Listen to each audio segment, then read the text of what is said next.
ਸਾਰੇ ਪੰਜਾਬ ਨੂੰ ਉਡੀਕ ਹੈ ਕਿ ਜਿਹੜੀਆਂ ਸਥਾਨਕ ਚੋਣਾਂ ਨੇ ਉਹ ਕਦੋਂ ਨੇਪਰੇ ਚੜ੍ਹਨਗੀਆਂ। ਖਾਸ ਕਰਕੇ ਪੰਚਾਇਤੀ ਚੋਣਾਂ ਤੇ ਸਭ ਦੀ ਨਜ਼ਰ ਬਣੀ ਹੋਈ ਹੈ। ਇੱਥੇ ਦੱਸਦੀ ਹੈ ਕਿ ਕਦੋਂ ਹੋਣਗੀਆਂ, ਇਸ ਦਾ ਜਵਾਬ ਵੀ ਇਸ ਰਿਪੋਰਟ ਦੇ ਅੰਦਰ ਦੇਵਾਂਗੇ ਕਿ ਸੰਭਾਵਨਾ ਕਦੋਂ ਦੀ ਬਣ ਗਈ ਹੈ। ਔਰ ਇਸ ਤੋਂ ਪਹਿਲਾਂ ਜਿਹੜੀਆਂ 5 ਨਗਰ ਨਿਗਮ ਦੀਆਂ ਚੋਣਾਂ ਨੇ, ਜਿਸ ਦੇ ਵਿੱਚ ਅੰਮ੍ਰਿਤਸਰ ਹੈ, ਜਲੰਧਰ, ਲੁਧਿਆਣਾ, ਪਟਿਆਲਾ ਤੇ ਫਗਵਾੜਾ ਦੇ ਵਿੱਚ ਪਹਿਲੀ ਵਾਰ ਨਗਰ ਨਿਗਮ ਦੀ ਚੋਣ ਹੋਣੀ ਹੈ। ਜਦੋਂ ਦਾ ਗਠਨ ਹੋਇਆ ਉਦੋਂ ਦੀ ਚੋਣ ਹੋਈ ਨਹੀਂ ਆ, ਉਸ ਤੋਂ ਬਾਅਦ ਦੂਜੀ ਵਾਰ ਉਹ ਹੁਣ ਹੋਵੇਗੀ। ਤਾਂ ਇਸ ਦੇ ਲਈ ਬਕਾਇਦਾ ਹੁਣ ਸੂਬੇ ਦੇ ਜਿਹੜੇ ਕਮਿਸ਼ਨ ਨੇ, ਚੋਣ ਕਮਿਸ਼ਨ, ਉਹਨਾਂ ਨੇ ਆਦੇਸ਼ ਦੇ ਦਿੱਤੇ ਨੇ। ਔਰ ਇਸ ਆਦੇਸ਼ ਦੇ ਵਿੱਚ ਇਹ ਵੀ ਕਹਿ ਦਿੱਤਾ ਹੈ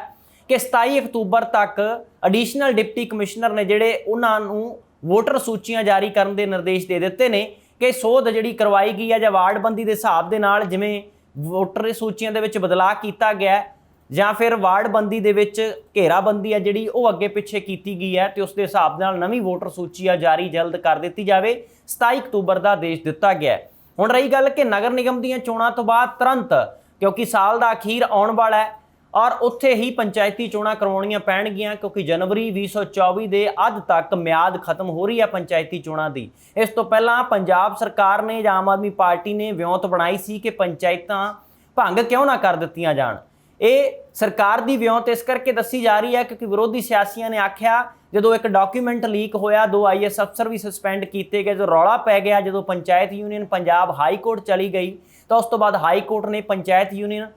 ਪੰਜਾਬ ਦੇ ਹੱਕ ਵਿੱਚ ਫੈਸਲਾ ਸੁਣਾ ਦਿੱਤਾ ਤੇ ਸਰਕਾਰ ਨੂੰ ਯੂ ਟਰਨ ਲੈਣਾ ਪਿਆ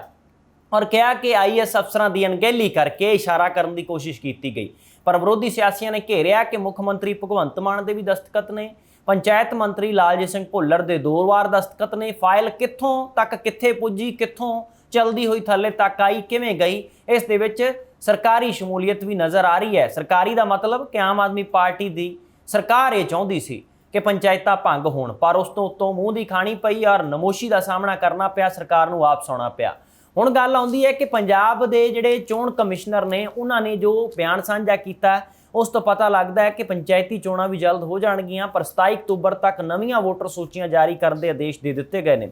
ਹੁਣ ਜਿੱਥੋਂ ਤੱਕ ਰਹੀ ਗੱਲ ਸੂਬਾ ਦੇ ਚੋਣ ਕਮਿਸ਼ਨਰ ਦੀ, ਰਾਜ ਕੁਮਾਰ ਚੌਧਰੀ, ਉਹਨਾਂ ਨੇ ਕੀ ਬਿਆਨ ਸਾਂਝਾ ਕੀਤਾ ਹੈ। ਉਹਨਾਂ ਨੇ ਦੱਸਿਆ ਕਿ ਵੋਟਰ ਸੂਚੀਆਂ ਦਾ ਕੰਮ ਪੂਰਾ ਹੋਣ ਤੋਂ ਤੁਰੰਤ ਬਾਅਦ ਕਮਿਸ਼ਨ ਵੱਲੋਂ ਚੋਣਾਂ ਸੰਬੰਧੀ ਪੂਰਾ ਪ੍ਰੋਗਰਾਮ ਜਾਰੀ ਕਰ ਦਿੱਤਾ ਜਾਵੇਗਾ, ਪਰ ਅਜੇ ਤੱਕ ਚੋਣਾਂ ਦੇ ਪ੍ਰੋਗਰਾਮ ਸੰਬੰਧੀ ਕੋਈ ਵਿਚਾਰ ਹੋਇਆ ਨਹੀਂ, ਇਸ ਲਈ ਇਸ ਸੰਬੰਧੀ ਉਹ ਅਜੇ ਤੱਕ ਕੁਝ ਨਹੀਂ ਕਹਿ ਸਕਦੇ। ਔਰ ਵਰਣਨਯੋਗ ਹੈ ਕਿ ਸਰਕਾਰ ਵੱਲੋਂ ਕੁਝ ਸਮਾਂ ਪਹਿਲਾਂ ਪੰਚਾਇਤਾਂ, ਨਗਰ ਪਾਲਿਕਾਵਾਂ ਤੇ ਬਲਾਕ ਸੰਮਤੀਆਂ ਚੋਣਾਂ ਲਈ ਇਹਨਾਂ ਸੰਸਥਾਵਾਂ ਨੂੰ ਭੰਗ ਕਰਨ ਦਾ ਜੋ ਫੈਸਲਾ ਸੀ ਉਹ ਵਾਪਸ ਲਿਆ ਗਿਆ ਹਾਈ ਕੋਰਟ ਦੇ ਦਖਲ ਤੋਂ ਬਾਅਦ। ਔਰ ਮੌਜੂਦਾ ਪੰਚਾਇਤਾਂ ਦੀ ਮਿਆਦ ਵੀ ਜਨਵਰੀ 2024 ਦੇ ਅੱਧ ਤੱਕ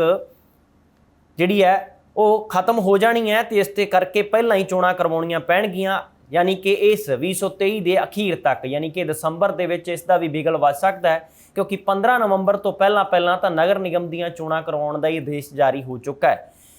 ਔਰ ਇਸ ਦੇ ਨਾਲ ਹੀ ਜਿੱਥੋਂ ਤੱਕ ਗੱਲ ਰਹੀ ਅੰਮ੍ਰਿਤਸਰ, ਜਲੰਧਰ, ਲੁਧਿਆਣਾ ਤੇ ਪਟਿਆਲਾ ਦੇ ਮੇਅਰਾਂ ਤੇ ਕੌਂਸਲਰਾਂ ਦੀ ਮਿਆਦ ਜਨਵਰੀ 2023 ਦੇ ਵਿੱਚ ਖਤਮ ਹੋ ਗਈ ਸੀ ਔਰ ਕਾਫੀ ਲੰਮਾ ਸਮਾਂ ਹੋ ਗਿਆ ਕਿ ਚੋਣਾਂ ਲਟਕ ਰਹੀਆਂ ਨੇ। ਵਾਰਡਬੰਦੀ ਵਿੱਚ ਤਬਦੀਲੀਆਂ ਕਾਰਨ ਕਈ ਵਾਰ ਮਾਮਲੇ ਅਦਾਲਤਾਂ ਵਿੱਚ ਵੀ ਉਲਝ ਜਾਂਦੇ ਨੇ। ਇਸ ਲਈ ਵੇਖਣ ਵਾਲੀ ਗੱਲ ਹੈ ਕਿ ਸੂਬਾ ਚੋਣ ਕਮਿਸ਼ਨ ਨੇ ਚੋਣਾਂ ਸਰਕਾਰ ਦੀ 15 ਨਵੰਬਰ ਤੱਕ ਚੋਣਾਂ ਕਰਵਾਉਣ ਦੀ ਸਿਫਾਰਿਸ਼ ਅਨੁਸਾਰ ਚੋਣਾਂ ਦਾ ਕੰਮ ਪੂਰਾ ਕਰ ਪਾਵੇਗਾ, ਜਦ ਕਿ ਸੰਭਾਵਨਾ ਘੱਟ ਇਸ ਕਰਕੇ ਸਮਝੀ ਜਾ ਰਹੀ ਹੈ ਕਿਉਂਕਿ ਇੱਕ ਵਾਰੀ ਤਾਂ 27 ਅਕਤੂਬਰ ਨੂੰ ਆਦੇਸ਼ ਜਾਰੀ ਕਰ ਦਿੱਤੇ ਗਏ ਨੇ ਕਿ ਨਵੀਆਂ ਵੋਟਰ ਸੂਚੀਆਂ ਜਾਰੀ ਕਰ ਦਿਓ, ਤੇ ਸਰਕਾਰ ਨੇ ਵੀ ਆਦੇਸ਼ ਦਿੱਤਾ ਹੈ ਕਿ 15 ਨਵੰਬਰ ਤੋਂ ਪਹਿਲਾਂ ਚੋਣਾਂ ਕਰਾਈਆਂ ਜਾਣ। ਇੱਥੇ ਵੀ ਦੱਸ ਦਈਏ ਕਿ ਰਾਜਪਾਲ ਨੇ ਵੀ ਇਹੀ ਗੱਲ ਆਖੀ ਸੀ ਕਿ 15 ਨਵੰਬਰ ਤੋਂ ਪਹਿਲਾਂ ਸੂਬਾ ਸਰਕਾਰ ਇਹਨਾਂ ਨਗਰ ਨਿਗਮ ਦੀਆਂ ਚੋਣਾਂ ਮੁਕੰਮਲ ਕਰਾਵੇ। ਤਾਂ ਉਸੇ ਤਰ੍ਹਾਂ ਦੇ ਉੱਤੇ ਹੀ ਪੰਜਾਬ ਸਰਕਾਰ ਨੂੰ ਅੱਗੇ ਚੋਣ ਕਮਿਸ਼ਨ ਨੂੰ ਲਿਖ ਕੇ ਦੇਣਾ ਪਿਆ, ਪੱਤਰ ਲਿਖਿਆ ਗਿਆ, ਤੇ ਹੁਣ ਚੋਣ ਕਮਿਸ਼ਨ ਦੀਆਂ ਸਰਗਰਮੀਆਂ ਵੀ ਤੇਜ਼ ਹੋ ਗਈਆਂ ਨੇ ਕਿ ਕੰਮ ਤਾਂ ਪਹਿਲਾਂ ਮੁਕੰਮਲ ਕਰਨਾ ਹੀ ਪਵੇਗਾ। ਹੁਣ ਇੱਥੇ ਵੀ ਦੱਸਦੀ ਕਿ ਰਾਜ ਸਰਕਾਰ ਉਹਨਾਂ ਕੋਈ 3 ਦਰਜਨ ਨਗਰ ਕੌਂਸਲਾਂ ਵਿੱਚ ਵੀ ਚੋਣਾਂ ਸੰਬੰਧੀ ਨੋਟੀਫਿਕੇਸ਼ਨ ਜਾਰੀ ਕਰ ਚੁੱਕੀ ਹੈ, ਜਿਨ੍ਹਾਂ ਦੀ ਦਸੰਬਰ 2022 ਦੇ ਵਿੱਚ ਮਿਆਦ ਖਤਮ ਹੋ ਚੁੱਕੀ ਸੀ। ਇਹਨਾਂ ਨਗਰ ਪੰਚਾਇਤਾਂ ਲਈ 5 ਅਕਤੂਬਰ ਨੂੰ ਨੋਟੀਫਿਕੇਸ਼ਨ ਜਾਰੀ ਕੀਤਾ ਗਿਆ ਸੀ। ਪਾਰਲੀਮਾਨੀ ਚੋਣਾਂ ਨੇ ਜਿਹੜੀਆਂ ਆਗਾਮੀ ਚੋਣਾਂ ਨੇ, ਉਸ ਤੋਂ ਪਹਿਲਾਂ ਸਰਕਾਰ ਲਈ ਸਾਰੀਆਂ ਚੋਣਾਂ ਕਾਫੀ ਚੁਣੌਤੀ ਭਰੀਆਂ ਸਮਝੀਆਂ ਜਾ ਰਹੀਆਂ ਨੇ, ਕਿਉਂਕਿ ਇਹਨਾਂ ਚੋਣਾਂ ਨਾਲ ਜਿੱਥੇ ਸਥਾਨਕ ਵੋਟਰ ਦੇ ਮੂਡ ਦਾ ਪਤਾ ਲੱਗੇਗਾ, ਉੱਥੇ ਹੀ ਇਹਨਾਂ ਖੇਤਰਾਂ ਦੇ ਚੋਣ ਨਤੀਜਿਆਂ ਦਾ ਵੀ ਆਗਾਮੀ ਲੋਕ ਸਭਾ ਚੋਣਾਂ ਦੇ ਉੱਤੇ ਵੀ ਅਸਰ ਸਹਿਜ ਸੁਭਾਅ ਪੈਣ ਵਾਲਾ ਹੈ, ਇਸ ਦੇ ਵਿੱਚ ਕੋਈ ਸ਼ੱਕ ਨਹੀਂ। ਤਾਂ ਜਿੱਥੋਂ ਤੱਕ ਰਹੀ ਗੱਲ ਸਾਰੇ ਇਸ ਪ੍ਰਕਿਰਿਆ ਦੇ ਵਿੱਚੋਂ ਪੰਚਾਇਤੀ ਚੋਣਾਂ ਦੀ, ਤਾਂ ਇੱਕ ਗੱਲ ਸਾਰੀ ਪ੍ਰਕਿਰਿਆ ਵਿੱਚੋਂ ਸਾਫ਼ ਹੋ ਗਈ ਹੈ ਕਿ ਹੋ ਸਕਦਾ ਹੈ ਕਿ ਅਖੀਰ ਦੇ ਚਾਹੇ ਅਖੀਰਲੇ ਮਹੀਨੇ ਦੇ ਅਖੀਰਲੇ ਹਫ਼ਤੇ ਚੋਣ ਕਿਉਂ ਨਾ ਹੋਵੇ, ਤਾਂ ਪੰਚਾਇਤੀ ਚੋਣ ਸੰਭਵ ਹੋ ਗਈ ਹੈ, ਕਿਉਂਕਿ ਇਸ ਤੋਂ ਡਿਲੇ ਹੋਵੇਗੀ ਤਾਂ ਫਿਰ ਅਗਲੀਆਂ